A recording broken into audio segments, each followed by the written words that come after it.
Hello, international students. Welcome to Tax Season 101 for international students. We know that tax season can be a stressful time, especially if you have never filed tax before. Sorry about that. Welcome in. So we've teamed up with Sprintax, a U.S. tax prep service for non-residents to make tax season easy. If you've never filed taxes before, please send in your questions in the comments and we'll do our best to get them before we end. Now I'm excited to introduce our special guest, Neil Duffy, a Sprintax tax expert. Welcome in, Neil. Hey, Connor. How are Thanks for you? joining us today. Absolutely. Glad to be here. I'm doing well. How are you? Doing really, really well. Yeah, absolutely. We're currently in the middle of filing season, so it's all go around here in Sprintax, which is it's always a good time. Yeah, good, good. All right, so I have some questions for you about taxes just to get the conversation going, and then we want to take some questions from our viewers. Sure. All right, Absolutely. so the first question is, how do you know if you should file a tax return? Yeah, so that's a good question. So really, if you're a non-resident international student or a non-resident in general, you always need to file something. And you always need to file Form 8843, which is basically the minimum that every non-resident needs to file. Um, After that, then you start to trigger other filing obligations. So, for instance, if you earn any US income whatsoever over $0, you'll trigger a federal filing requirement. And if you meet the certain thresholds for your state, you might also trigger a state filing threshold. But I think the important thing that everyone needs to remember is that you need to do something. And regardless of whether you have no income whatsoever, you might be just in the US to study, you need to do something. And the minimum is that Form 8843. Right. All right. So you kind of answered that next question. 8843 is a requirement for international students in the US. So I'll move on to the next question. What would you think is the most important thing for international students to know about filing tax returns in the US? I think the most important thing for international students to know is it's just their obligations, really. And just not to repeat myself, but just to know that they do need to do something. Um, they also should know that if you're a non-resident, you're only permitted to use a non-resident software, which is a big misconception. And at the moment, you're going to see a ton of resident software preparers advertise online or on TV, but you just need to be very much aware of your own situation. And you need to be aware that if you are a non-resident, you're not permitted to use preparers like TurboTax, for instance, who only prepare resident documents. Right. Exactly. That's great advice. And Sprintax provides those services for non-residents, correct? Exactly, yeah. So we specialize in non-resident tax forms. Mhm. And that's everything from Form 8843 to your federal preparation. And the software will also determine if you've triggered a state filing requirement. And then we have the ability to prepare all of those state documents for you. Exactly. Awesome. So as mentioned before, students who earned income will have to file extra forms, Form 1040-NR or Form 1040-NREZ. So what qualifies as earned income to the IRS? Yeah, so as you mentioned there, the two federal forms that will affect every international student is either 1040-NR or 1040-NREZ. And as the name suggests, the form 1040-NREZ, it's basically an easier document. So depending on what income you've received, you'll either need to file that 1040-NR or the 1040-NREZ. What constitutes US income? It's obviously a fairly broad term when it comes to the IRS. And really, it includes anything that you've earned in the US. So it could be something you expect, like your wages or your salary from your employer or your school. It could be a taxable scholarship. So if you have a scholarship that covers areas outside of tuition, so if your scholarship covered your room and board, or maybe it covered your expenses, if it covers anything outside of tuition, then that's also considered US income. And again, that will trigger a federal filing requirement.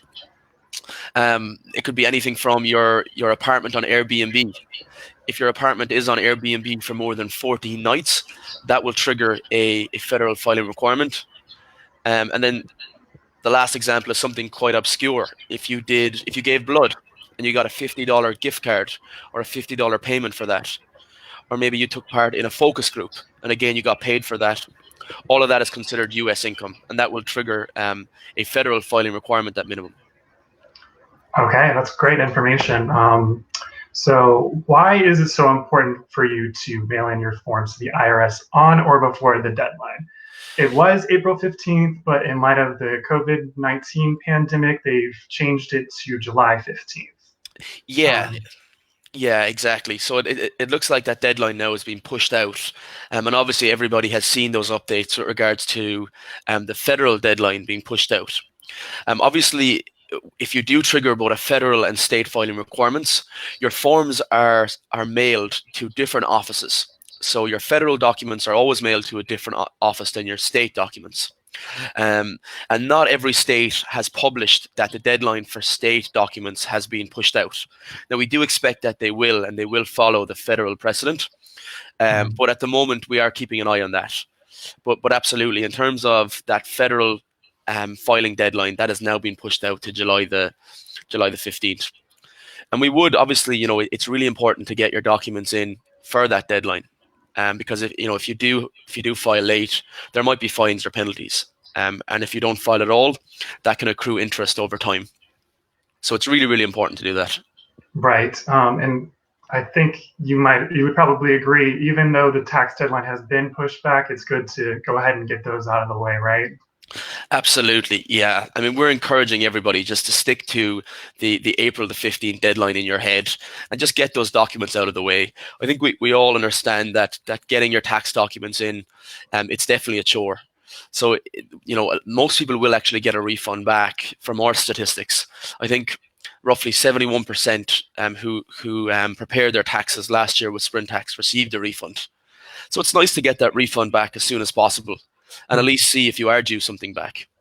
And more importantly, if you owe the IRS money, to balance the books with them, to ensure that if you do go for a green card or you do go for a H-1B a number of years down the line, there isn't any problems there with that. Yeah, that's good to know. So the next question I've got is, some students say they haven't filed tax returns for 2018 and in years past. You kind of touched on this a little bit, but what should they do about that? Yeah, it's a good question, and I would always catch up. I think that's the most important point here.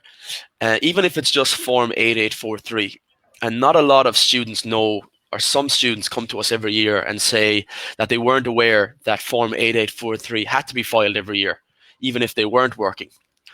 So even if it's just that form, catch up.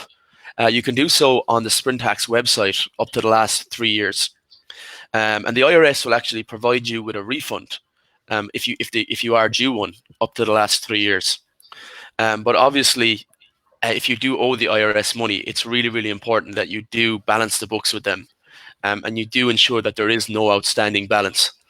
Because as I mentioned, that can cause issues a number of years down the line if you are applying for visas or trying to get back into the US. Yeah, that's perfect. Awesome. So the next question I've got, and the last question before we get to viewer questions, is how can Sprintax help international students with filing tax returns? Yeah, you kind of touched on that a little bit already, but just to tie it together. Yeah, absolutely. So there should be a link in the comment section or on the description of this video, and that'll be a link to Sprintax. And if you follow that, you'll get to our homepage where you can create an account. You can fill out our online questionnaire. And by filling out that questionnaire, then we'll prepare the correct tax documents. And the software will first identify what filing obligations you have based on the states that you lived in, based on the income that you've received, and the actual states that you received that income from, and a whole host of other different factors. But once we identify what documents are applicable to you, we'll then prepare them and we'll give you instructions for each of those documents. And it will be a case of printing them out, signing it, and then mailing it directly to the address that we provide. So we make the whole process very, very easy for you. and it shouldn't take any longer than maybe 25 to 30 minutes if you do have both a federal and state filing obligation. And if it's just Form 8843, then it should take about 10 minutes online. So really, really straightforward. Yeah, it seems pretty simple. So thank you for answering those questions, Neil. Absolutely. We have some questions coming in from our viewers. And as Neil said, if you'd like to get Sprintax's help or you just want general help with filing tax returns, please visit the link in our comment section. So let's get to our viewer questions. Great. So we've got a question from, excuse me if this is, if I butcher this, but it's Seville Farahova. I earned $215 in 2019, and I only filed forms 8843. Is that enough? That's not enough, no. So if you earn that $215 in the US, then you've triggered a federal filing requirement. So I would go back and make sure that you not just file Form 8843, but you also have your federal documents sent in also. Because as I said, if you earn over $0, you'll now trigger that filing requirement from 2018 on. So just make sure you do meet your filing obligations. Yeah, for sure. And then the next question comes from Dee. When she filed taxes in the last year, it projected that she would have a return, but she never received any check. Should she reach out to the IRS? What's your advice on that? Yeah, absolutely. So if you sent your documents to the IRS and you never received anything back, you definitely need to reach out to them. Maybe they didn't receive your documents. Obviously, you do need to mail them directly to the IRS. So it might be that they got lost in the mail. So it's definitely keep the communication lines open. Contact the IRS and see what they want you to do. There's a very high chance that they might request that you resend your documents in and resubmit that return. But obviously, that's for them to advise really how they want to proceed. Mm-hmm. All right, this one's a good question. It comes from Meli Chinchilla. As an international student, do I have to file or do I have to do federal and state taxes or just federal? It really does depend, and it's hard to answer that without knowing a whole host of other different factors. Every state has different filing requirements, and some states there's no state tax whatsoever. So the best thing to do is go on to your state's website, have a look and see what the filing thresholds are, because in a lot of states, if you make enough state income in that state, you will trigger a state filing requirement. So have a look. It'll change from state to state, but the information will always be on the state government's website. Alternatively, Sprintax will do that work for you. And once you give us the states that you lived in and your income, we'll have a look at those state thresholds and we'll advise you if you have triggered a state filing requirement. Okay, awesome. Next question comes from Toy Tring on Tran. Does Sprintax let me know how much my tax refund is, or just the amount that I owe the IRS? We let you know both. So by the time you finish that questionnaire, we understand how much tax you should have paid throughout the year. So based on that, then we'll advise you if you owe the IRS money or else if the IRS owe you money. And then we'll prepare that document based on that information. So you'll know right away. As soon as you answer that questionnaire, we'll advise you. Awesome. And then Lily RH, how much is the cost? I think she's asking about your services. How much does it cost for Sprintax services? Sure.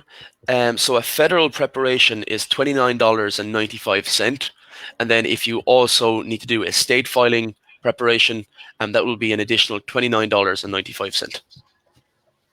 Awesome. Chantal Blanchard asks, are there scholarships applied to tuition taxable? If you're asking, is a tuition, is a scholarship taxable? Yeah, I think that's, sorry. Yeah, I worded that as she said, are scholarships applied to tuition taxable? Oh, perfect. Okay. They might be. And I'll give you kind of the breakdown of what is and what isn't. If you have a scholarship that just covers your tuition, so nothing else, then that's not taxable. That's exempt, and you won't receive any income documents for that, and the IRS kind of don't want to hear about it.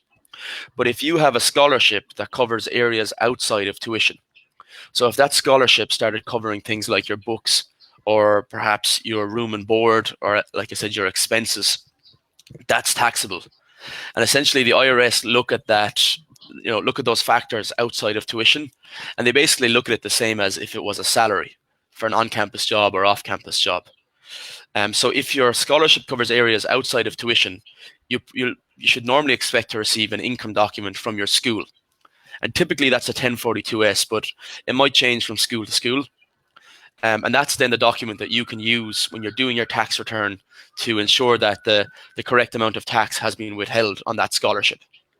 And most schools will do that. So most schools will withhold a certain amount of tax from everyone's scholarship in anticipation of you doing your tax return. All right, awesome. So we have time for one more question. Sure. It's from Alyssa J. Indrahaya. If I was in the US for a holiday, is that counted as the number of days I am present in the US? It might, yeah. So it's if let's say you were here on vacation for 2 weeks, and you were on, let's say, a B visitor visa, that might actually be the difference between you meeting the substantial presence test or not in a couple of years' time. So, for instance, if you were here for 3 years on a J1 professor visa, so it can. So that's why if you're using Sprintax, we do ask you for all of your entry and exit dates, just so we can accurately do the substantial presence test. So it is important just to get all of those dates in. For sure. All right.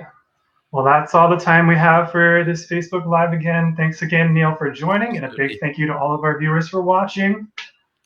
If you have questions that you didn't see answered or would like to learn more about filing student tax returns, visit our student tax return page at internationalstudent.com/tax for some excellent information. And have a great rest of your day. Stay safe out there and stay healthy. Bye, Neil. Thank you. Bye. Thanks.